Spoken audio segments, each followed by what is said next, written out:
আমার Facebook page খাইয়ে দেওয়া হয়েছে, অনেকভাবে রিপোর্ট মারা হয়েছে।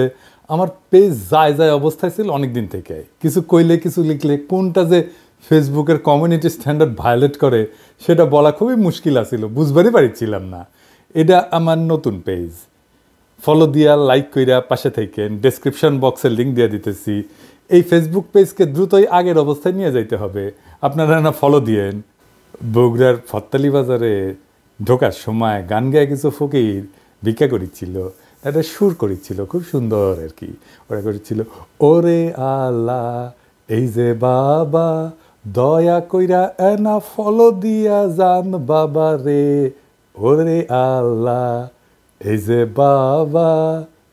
এখন কথা হইতেছে যে কামটা করলো কে? আমার 50 টাকা কে নিল? আপাতত হিন্দুত্ববাদী আর আওয়ামী লীগের রাজ্যসভার উল্লাস করা পোস্ট আমরা দেখেছি। এডিটর সাহেব দেখেন না নামগুলা, যাক দেখলেন তো কারা কারা উল্লাস করলো। আপনাদের একটা বুদ্ধি শিখাই দিই, সবসময় প্যাটার্ন দেখবেন, প্যাটার্ন কোরিলেশন খুঁজবেন, কোনটার সাথে কোনটা রিলেটেড। ধরেন কাউকে গালাইতেছে মানুষ, এ গালাইতেছে ও গালাইতেছে, মনে হবে সবাই গালাইতেছে। কেন গালাইতেছে আপনারা বুঝবেন না, কার গোয়াকে মারিচ্ছে, সব ধুলায় অন্ধকার। তখন আপনি এদের একটা ক্লাস্টার করবেন, এদের মাঝে কমন কি জিনিস সেটা খুঁজবেন, তখন আপনি পরিষ্কার বুঝতে পারবেন আপনি কার পুচ্ছে আগুন দিছেন। আমার ফেসবুক পোস্ট আওয়ামী লীগের পুচ্ছে আগুন দেয়, কথা সত্য। হিন্দুত্ববাদী রামসেনাদের পুচ্ছে আগুন দেয়, কথা সত্য। আর ইদানিং প্রগতিশীল বিএনপির পুচ্ছে আগুন দিচ্ছে, এটাও সত্য। আগামীতে যারা ক্ষমতায় যাওয়ার খায়েশ করে তাদের পুচ্ছে আগুন দেয়, এটা সত্য। হাসিনা ইন্টারনেট বন্ধ করে দিছিল। আমরা ইন্টারনেট বন্ধ করিনি, ইন্টারনেট বন্ধ হয়ে গেছে। সেই জন্যেই আগামীতে যারা ক্ষমতায় যেতে চায় তারা সোশ্যাল মিডিয়ার উপরে বিলা। হ্যাঁ বুঝছাও। আবার তাদেরই কেউ কেউ কয় সোশ্যাল মিডিয়া বন্ধ ছিল জন্য আন্দোলন শক্তিশালী হয়েছে। হাসিনা ইন্টারনেট বন্ধ করে দিছিল, ইন্টারনেট বন্ধ করে ক্র্যাকডাউন করলো, আন্দোলন প্রায় স্তব্ধ হয়ে গেছিল জুলাইয়ে। ইন্টারনেট বন্ধ করছিল কেন? ইন্টারনেট বন্ধ করে ইকোনমি বন্ধ হয়ে গেছিল, তার জন্য বাধ্য হয়ে ইন্টারনেট খুলিছে। আবার বাদ ভাগা সুনামির মতো আন্দোলন বিপ্লবে রূপান্তরিত হয়ে ভাষায় নিয়ে গেছে হাসিনাকে। এই সোশ্যাল মিডিয়ায় হয়ে উঠছে লড়াইয়ের প্ল্যাটফর্ম, যোগাযোগের উৎস, লড়াইয়ের বৈধতা তৈরির জায়গা। সেই জন্যেই যারা ক্ষমতায় যাইতে চায়, যারা ক্ষমতায় ছিল, তাদের সবার জন্যেই সোশ্যাল মিডিয়া চক্ষুশূল হয়ে গেছে। এখন এখানে সবচেয়ে বড় প্রবলেম দাঁড়িয়ে গেছে আপনার সোশ্যাল মিডিয়া। আপনাদের তো তবু কিছুটা এথিক্স আছে, কিছুটা জবাবদিহিতা আছে, আপনাদের জবাবদিহি করতে হয়।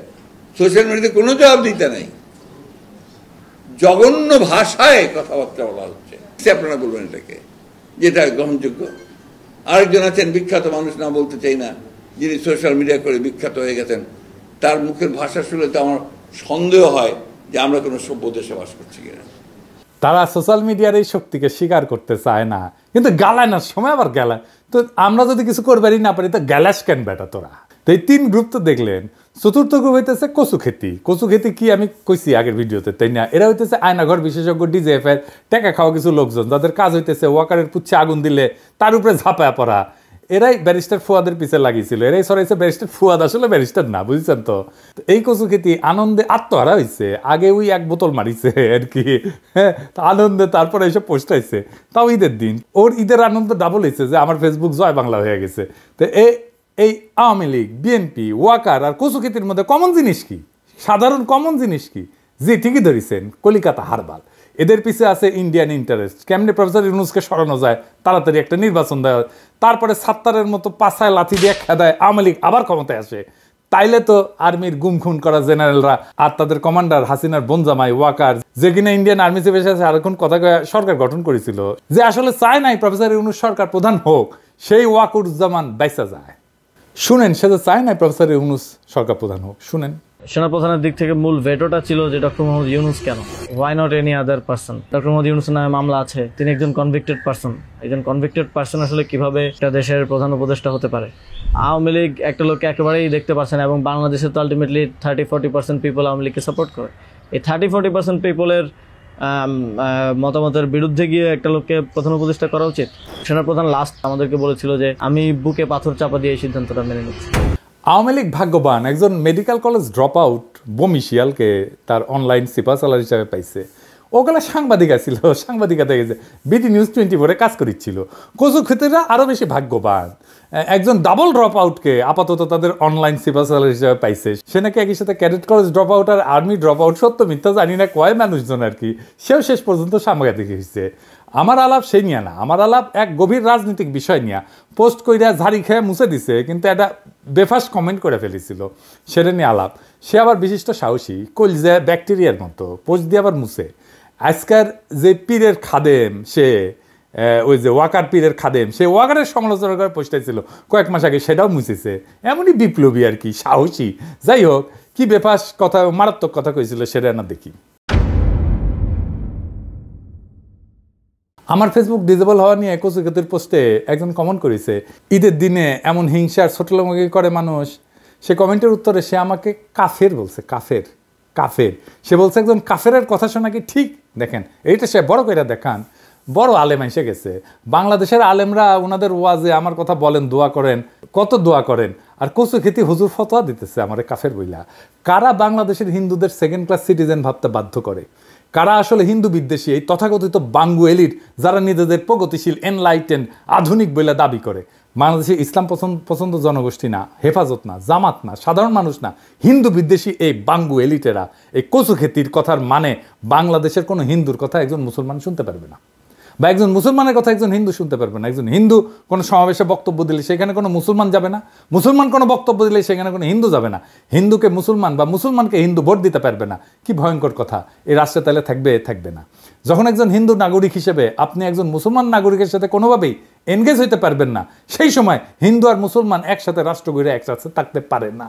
রাষ্ট্র হিসেবে বাংলাদেশ যেন দাঁড়াইতে না পারে, এটাই ভারতের আজন্ম চাওয়া। তারা সেই জন্যই ক্ষমতাবান করবে এমন মানুষদেরকে যারা মধ্যমেধার, যারা মনে করবে তাদের নিজের যেহেতু যোগ্যতা নাই, তাই ভারতের অনুগ্রহে আর 5 ক্ষমতা উপভোগ করি, সেই জন্য এই কচু খেতিদের খুঁজে পায়। এই জন্যে ডাবল ড্রপ আউট পছন্দ। এই সিলসিলা অনেক পুরানা। মুজিবকে কেমনে খুঁজে বের করছিল সোহরাওয়ার্দীর বডিগার্ড? কলকাতায় পড়িছে না? তারা জানতো যে সে ফেলটুস ছাত্র, দামরা বিশ্ববিদ্যালয়ের গণ্ডি পার হইতে পারে নাই। হাসিনা ও ঘষ্টায় ডিগ্রি পাস করেছে 6 বছরে। বুকের স্ট্যান্ড লাগানো বনজামাই কোটায় করা ওয়াকার সেনাপ্রধান, ওইও একই রকম, ওরও যোগ্যতা ছিল না সেনাপ্রধান হওয়ার। তাই খুঁজে বের করেছে ডাবল ড্রপ আউট অনুসন্ধানী কচু খেতিরে। আল জাজিরা মনে বেশি টাকা পয়সা দেয় না তাদের কর্মচারীদের উপরি ইনকামের জন্য। বাংলাদেশের আয়নাঘর বিশেষজ্ঞ মিলিটারি এজেন্সির আর ইন্ডিয়ার ভাড়া খাটতে হয় এদের, দুঃখজনক। যাই হোক, আজ আর বেশি না দেই, কচু ক্ষেতের কচু আস্তে আস্তে আন্দাইতে হবে। এবার আসেন আজকের মূল আলাপে। ঈদের র্যালি হয়েছে এবার, সুলতানি আমলের ঐতিহ্য অনুসরণ করে র্যালিটা হয়েছে। এটা বাংলাদেশের ঈদের আনুষ্ঠানিকতা একটা নতুন সংযোজন, কিছুটা সমালোচনার জন্ম দিচ্ছে। বিভিন্ন মোটিভের ব্যবহার নিয়ে আমার সাথে ইজাজের বেশ কিছু আইডিয়ার এক্সচেঞ্জ হয়েছিল, কিন্তু এই পুরো প্রক্রিয়ার সাথে যুক্ত থাকা আমার পক্ষে সম্ভব হয় না। তাই যে সমস্ত প্রতিক্রিয়া আসছে তার আলোকে ভবিষ্যতের র্যালিগুলোকে, বিশেষ করে পয়লা বৈশাখের র্যালি সর্বাঙ্গ সুন্দর হবে বলে আশা করি। আমরা এই র্যালির ভুল ত্রুটিগুলোকে ক্ষমাসুন্দর দৃষ্টিতে দেখার আহ্বান জানাই, মানে ঈদের র্যালি। আর একটা জিনিস মনে রাখবেন, কারা এই র্যালির জিনিস নিয়ে কারা আলোচনাটা তুলিছে? আওয়ামী লীগাররা। দেখে দিচ্ছি, দেখেন, ওদের কথায় নাইছেন না। আওয়ামী লীগাররা যেটি আলাপ তুলবে সেটার মধ্যে ঢুকবেনই না, আগে দেখবেন আওয়ামী লীগাররা কী করছে এটা নিয়ে। যেটা কবে তার উল্টা দিকে বসবেন, বুঝছেন? এইবার আসেন পয়লা বৈশাখের শোভাযাত্রা নিয়ে। পয়লা বৈশাখ আমরা কীভাবে পালন করব? পয়লা বৈশাখ তো আওয়ামী ন্যারেটিভ প্রতিষ্ঠার জায়গা ছিল, চারুকলা তো আওয়ামী দুর্গ ছিল, ছায়ানটের সব কয়টা তো আওয়ামী বাকশালী অ্যাক্টিভিস্ট, সাপোর্টার না অ্যাক্টিভিস্ট। রমনার বটমূলে যে গান গায় সেটা কেয়ারফুলি সিলেক্টেড, যা আওয়ামী বয়ানকেই তুলে ধরে। আপনি শোভাযাত্রার থিম ধরে সেই সময় বাংলাদেশের পলিটিক্যাল স্ট্রাগলের গতিমুখ ধরতে পারবেন, এবং বাংলাদেশের প্রগতিবাদীরা কি পলিটিক্যাল স্ট্যান্ড নিচ্ছে সেটাও ধরতে পারবেন। 2012 সালে তাদের থিম ছিল রাজাকার মুক্ত বাংলাদেশ, মুক্তিযুদ্ধের অনিঃশেষ। তখন চলতেছে পুরাদমে জামাত নেতাদের ফাঁসি দেওয়ার প্রস্তুতি। 2014 সাল ফাঁকা মাঠে গোলের নির্বাচন করেছে আওয়ামী লীগ। আওয়ামী লীগারদের মনে ভয় শঙ্কা, টিকবে তো সরকার। তারা থিম নিল উদ্ধত করো, জাগ্রত করো, নির্ভয় করো হয়ে। সবচেয়ে ইন্টারেস্টিং 2021 সালের থিম। তখন সারা দুনিয়ায় র্যাবের মানবাধিকার লঙ্ঘনের বিরুদ্ধে প্রচারণা, স্যাংশন আসতে পারে এটাও র্যাব জানে। তারা থিম নিল কালো ভয়ঙ্করের বেশে এবার ওই আসে সুন্দর। পয়লা বৈশাখের শোভাযাত্রার নাম করা হয় মঙ্গল শোভাযাত্রা। কলকাতার আনন্দবাজার নিউজ করত ঢাকার পয়লা যেন কলকাতার দুর্গাপূজার অষ্টমীর এক ডালিয়া। এইটাই ছিল কলকাতার জমিদার হিন্দুর পূর্ব বাংলার জয়। সে কালচারালি বাংলাদেশকে জয় করলো। মঙ্গল শোভাযাত্রা দিয়ে। আর কি হইতো? ইসলামকে ডেমোনাইজ করা হইতো, দাড়ি টুপি পরা ফিগার বানায় তারা ডেমোনাইজ করার দানবায়ন করা হইতো, আর আওয়ামী ন্যারেটিভের প্রচার করা হইতো। আমরা একটা উদাহরণ দিয়ে বুঝি, আসেন দেখি। এইটা মঙ্গল শোভাযাত্রা, ভালো কইরা দেখেন। কি কি দেখতেছেন? নৌকা চলতেছে, তাই না? হাসি খুশি কিছু মানুষ নৌকাটা চালাইতেছে, তাই না? আর পিছে থেকে এক রাক্ষস তারে খাইতে আসতেছে। এই রাক্ষস মোটিভ শোভাযাত্রায় বারে বারে ব্যবহার করা হয়। সে মোটিভটা কি, এটা আরো স্পষ্ট করিয়া দেখেন পরের ছবিতে। এইটারে চারু করায় তারা বলেন মৌলবাদী শক্তি। তাই কালো গায়ের রং, শরীরে চাপাতি, পিস্তল আঁকা, মুখে দাড়ি টুপি দৃশ্যমান। এইটা দেওয়া ভালো নাকি খারাপ সে আলাপে যাইতেছি না, আমি একটা ভিন্ন আলাপ তুলতেছি। তাহলে মঙ্গল শোভাযাত্রার এই মোটিভ নির্বাচন এবং প্রদর্শনের পিছনে একটা সুনির্দিষ্ট রাজনৈতিক চিন্তা আছে। এই চিন্তা চারুকলা লুকায় না। তারা বলে না যে কোন মোটিভ দিয়ে কি বুঝাইতে চাইতেছে, যদিও নৌকার পিছনে রাক্ষস দেখায় কইবে না যে এই নৌকা হইতেছে আওয়ামী লীগের, রাক্ষস হইতেছে জামাত বিএনপি, কিন্তু মানুষ যা বুঝার বুঝতে নেবে। তাহলে মঙ্গল শোভাযাত্রা একটা পলিটিক্যাল প্রজেক্ট। এই পলিটিক্যাল প্রজেক্ট তো সার্বজনীন হতে পারে না। আপনার পলিটিক্যাল প্রজেক্ট তো আপনি সবাইরা মানতে বাধ্য করতে পারেন না। আপনার রাজনীতি তো সবাই করে না। এটা সোশ্যাল ইভেন্টও হইতে পারে না। সোশ্যাল ইভেন্ট হইতে হলে সমাজ বানানোর নিয়ম মানতে হবে। সমাজ বানানোর সময় আমরা তো আমার মতের বিরুদ্ধে যে, আমার মতো নয় যে, তারে নিয়েও আমরা সমাজ গড়ি। সমাজ তো বিভাজন তৈরি করে না, সমাজ ঐক্য করে। সে ঐক্য করার কাজ তো আপনি মঙ্গল শোভাযাত্রা দিয়ে করতেছেন না। একজন মৌলবাদী হইলে কি তারে আপনি সমাজে রাখবেন না? আপনি আসলে এই শোভাযাত্রা দিয়ে আপনার হাই মরাল পজিশন প্রজেক্ট করতেছেন, তবে আপনার পলিটিক্যাল অপোনেন্টের দানব বা রাক্ষস হিসেবে দেখাইতেছেন। যেই রাক্ষসকে নির্মূল না করলে আপনার রূপকথা সার্থক হয় না। তাইলে এতদিন ধরে চালু করা কি করছে এই নির্মূলের রাজনীতির কালচারাল গ্রাউন্ড তৈরি করছে, ফ্যাসিস্ট শাসনের বৈধতা তৈরির কাজে। এটা কেমনে মহান কাজ হইল, এটা কেমনে আমার ঐতিহ্য হইল। এবার আর একটা দেখেন। এতদিন তো ওনারা খালি বেনে দুলে গাইছেন, তাপস নিঃশ্বাস বায়ে মুমূর্ষুরে দা উড়ায়ে, বৎসরের আবর্জনা দূর হয়ে যাক, অগ্নি স্থানে শুচি হোক ধরা। যা কিছু পুরাতন, যা কিছু জীর্ণ, সেটা আমাদের স্মৃতি, সেটা আমাদের ইতিহাস, তাই না? সেটা আমাদের আজকে আমরা হয়ে ওঠার ইতিহাস। এই পুরানোটা তো আমরা ভাষায় দিতে পারি না, মুমূর্ষরে আমরা উড়ায় দিতে পারি না। তারে রক্ষা করা আমাদের কর্তব্য। এই ধরা বা পৃথিবী অসুচি না, অপবিত্র না যে তারে আগুনে পুড়ে পবিত্র বা সূচি করাইতে হবে। আগুনে দিয়ে পুরায় সূচি করার ধারণা অগ্নি উপাসকদের ধারণা। এটা ওয়ার অন টেররের প্রজেক্ট, আদার বা অপরের বোমা মেরা নির্মূল করার প্রজেক্ট। আপনার দুনিয়ারে অপবিত্র অসুচি করে রাখছে, আপনি তাদের জ্বালায়া পুরাইয়া দিয়ে পবিত্র করবেন। এইবারে সেই গানটার এই মোটিভ বানাইছে। তাই ওদের মূল মোটিভ চক্ষু বড় বড় করে ভয় দেখায়নি, জল জ্বলে সূর্য। আর যাই হোক, বুদ্ধি হ্যাজ, হাতে তো কার্পেট বোমা নিয়ে শোভাযাত্রা করা যায় না, তাই ওইটা করিছে। এইটারে ইউনেস্কো হেরিটেজের মর্যাদা দিচ্ছে। ইউনেস্কোর ঢাকা অফিসে বসতো সব ইন্ডিয়ান মাল, এখনো মনে হয় বসে। এরাই এই আকামটা করেছে। আসেন এবার হেরিটেজ নিয়ে দেখি। ইউনেস্কো মঙ্গল শোভাযাত্রাকে আমাদের সাংস্কৃতিক ঐতিহ্য বলে ঘোষণা করেছে। এটা দেখার পর আমার মনে যে প্রশ্ন প্রবলভাবে ঘুরপাক খাচ্ছে, সেটা হচ্ছে ঐতিহ্য বলতে ইউনেস্কো কি বুঝে, আর কোন কোন বৈশিষ্ট্য থাকলে কিছু ঐতিহ্য হয়ে ওঠে। বাংলায় ঐতিহ্য বলতে যা বোঝায় সেটা থাকতে হয় ইতিহাস এবং পরম্পরা। এবং বাংলা ভাষায় ঐতিহ্য মানে ইতিহাস, পরম্পরাগত কথা অথবা পরম্পরাগত উপদেশ বাক্যকে বোঝায়। জ্ঞানেন্দ্র মোহন দাসের বাংলা অভিধানের পৃষ্ঠা 298 দেখেন কি লেখা আছে, দেখেন তো এডিটর সাহেব, দেখেছেন? ইংরেজিতে হেরিটেজ বলতে বোঝায়, বাংলা ঐতিহ্য বলতে তা বোঝায় না। ঐতিহ্য শব্দটা হেরিটেজের ভুল বাংলা। যাই হোক, ইউনেস্কো ইনটেনজিবল কালচারাল হেরিটেজ অর্থে মঙ্গল শোভাযাত্রাকে হেরিটেজ ঘোষণা করছে। ইউনেস্কোর ওয়েবসাইট মতে ইনটেনজিবল কালচারাল হেরিটেজ মানে হইতেছে সেই সমস্ত বিষয় যা ওরাল ট্র্যাডিশন, পারফর্মিং আর্টস অথবা রিচুয়াল। সেই অর্থে এই মঙ্গল শোভাযাত্রা ওরাল ট্র্যাডিশন তো না, পারফর্মিং আর্টও না, এটা তাহলে একটা রিচুয়াল। মঙ্গল শোভাযাত্রা অবশ্যই একটা সেকুলার রিচুয়াল। ইউনেস্কোর রিচুয়াল স্বীকৃতি পাওয়াতে বঙ্গীয় সেকুলারদের অভিনন্দন জানাতে পারেন, কিন্তু আমরা এটা গ্রহণ করি না। এই রিচুয়াল আমরা কেন মানবো না। এটা আগে ছিল আনন্দ শোভাযাত্রা, এটা থাকবে। মঙ্গল শোভাযাত্রা চলবে না, পিরিয়ড। চারুকলা এটা নিয়ে গ্যাঞ্জাম করিচ্ছে, আমরা চারুকলার এই মাস্তানি সহ্য করব কি? চারুকলা আওয়ামী বাকশালী উৎপাদন কারখানা। বাংলাদেশে ইন্ডিয়ার লাইসপেন্সারি করা ছাড়া এদের আর কোনো অ্যাচিভমেন্ট নাই। কুকি জিনের নাথান বোম চারুকলার ছাত্র ছিল, আবার হাসিনারে মা ডাকা চঞ্চল চৌধুরী চারুকলার ছাত্র। এই যে এত বড় বিপ্লব হইল, এত ছাত্র জনতা জীবন দিল, সারা দেশ গ্রাফিতিতে ভরে গেল, চারুকলার কোনো কন্ট্রিবিউশন আছে, অংশগ্রহণ আছে? নাই। এই চারুকলাকে কেন আনন্দ শোভাযাত্রার মাতব্বরি করতে দেব? পয়লা বৈশাখের আনন্দ শোভাযাত্রা শুরু হয়েছিল ক্ষমতার বাইরে থেকে। হাসিনা এটারে ক্ষমতার অংশ বানাইছিল।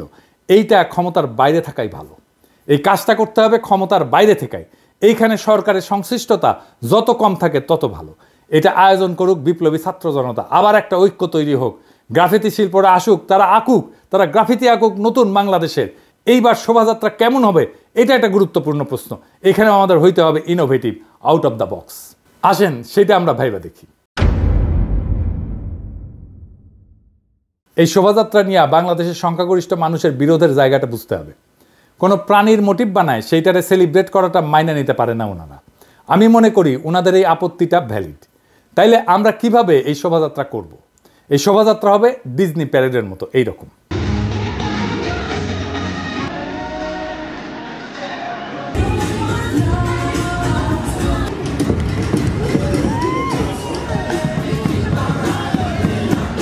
এই শোভাযাত্রার শুরুতে থাকবে বাংলা সনের প্রবর্তক আমির শাহ ফতেউল্লাহ সিরাজির নাম এবং প্ল্যাকার্ড নিয়ে একটা দল।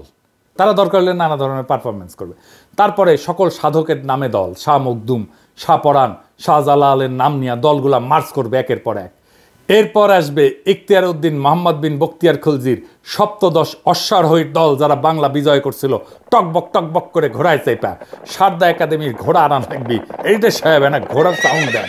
এই শোভাযাত্রা শেষ হইলে হামাক দিয়েন ঘোড়াগুলা, কিছু জাউরাদের ঘোড়া দিয়ে। গিয়াসউদ্দিন তোগলকের পথ ধরে আসবে সিরাজউদ্দৌলা, মোহনলাল, মীর মদন। আসবে পলাশির যুদ্ধ, তিতুমির, ইসাখা, বারো ভুইয়া, সৈয়দ আহমেদ বেরেলভি, পাকিস্তান সৃষ্টি, ভাষা আন্দোলন, ৭১-এর বীরশ্রেষ্ঠরা, ১৯৯০-এর আইকনিক নূর হোসেন, বুকে পিঠে স্বৈরাচার নিপাত যাক, গণতন্ত্র মুক্তি পাক লেখা, ৫ই মের গণহত্যা, নিরাপদ সড়ক আন্দোলন। এরপর সর্বশেষ ২০২৪-এর শহীদেরা আবু সাইদ, মুগ্ধ, ওয়াসিম, আনাস, রিয়াগোপ, মুগ্ধসহ হাজার হাজার শহীদের ছবি নিয়ে যাত্রা। সবার নাম থাকবে সেখানে, সম্ভব হলে আহতদের এই শোভাযাত্রায় নিয়ে আসা হবে, সর্বোচ্চ সম্মান দেয়া। ব্যয়কুল আইলে শোভাযাত্রা শেষ হবে জিয়াফত দেয়া, সামাজিক জিয়াফত দেয়া। শোভাযাত্রা শুরু হবে ঢাকা বিশ্ববিদ্যালয় মসজিদ থেকে, শেষ হবে বাইতুল মোকাররমে। বাংলাদেশ ভেঙ্গে আসবে এই ইতিহাসের উৎসমুখে ফিরে যাওয়ার মহাযাত্রায়। পয়লা বৈশাখ কেবল বাংলা নববর্ষের সূচনা না, এটা আমাদের জাতির চেতনা, ঐতিহ্য এবং সংস্কৃতির মিলন মেলা। ইতিহাসের কঠিন প্রেক্ষাপটে দাঁড়ায় যখন আমাদের সংস্কৃতিকে বিকৃত করার অপচেষ্টা করা হয়, তখন পয়লা বৈশাখের শোভাযাত্রা আমাদের নতুন করে আত্মপরিচয় খুঁজে নিতে শেখায়। এই শোভাযাত্রা কেবল আনন্দের উৎসব না, এটা মুক্তির বার্তা, ঐক্যের প্রতীক এবং সামাজিক বৈচিত্র্যের উদযাপন। এটি আমাদের স্বাধীনতার চেতনা আর স্বকীয়তা বজায় রাখার সংগ্রামের প্রেরণা যোগাবে। পয়লা বৈশাখের আনন্দ শোভাযাত্রা যেন ক্ষমতার হাতিয়ার না হইয়া সাধারণ মানুষের সংস্কৃতির প্রতিচ্ছবি হয়। এটা হবে এমন এক উদযাপন যা বাংলাদেশের প্রকৃত ইতিহাস আর বীরত্বের কাহিনী তুলে ধরে। বৈশাখের বর্ণিল সাজে আমরা যখন নববর্ষকে বরণ করি, তখন মনে রাখতে হবে এই শোভাযাত্রার মূল সুর হলো আমাদের ঐতিহ্য আর মজলুম আত্মপরিচয়। নববর্ষের উৎসব হোক সকলের জন্যে আনন্দে, ঐতিহ্যে আর আত্মপরিচয়ের ইনকিলাব জিন্দাবাদ।